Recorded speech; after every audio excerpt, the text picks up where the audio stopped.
jama ni titwani no ane ke kwana unamaku sia desa kwana uvadiku unamaku si voadiku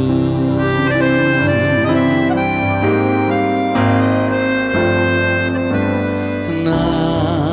vida Richana kumarari Ujianawa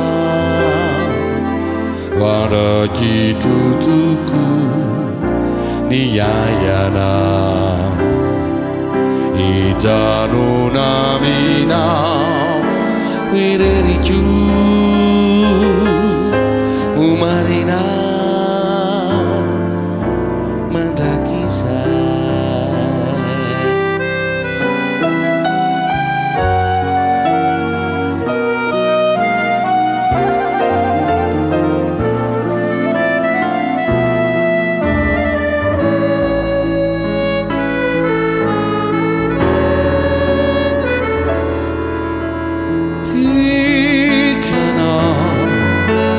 Sabatau na uri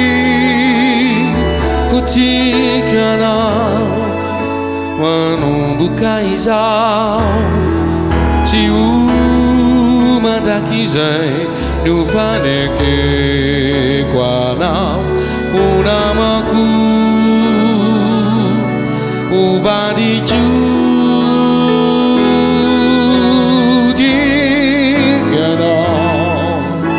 Sabatau na uri tikana manubuka izau siu madakizai nufaneke kwanau unamaku uruaranu nitaranaku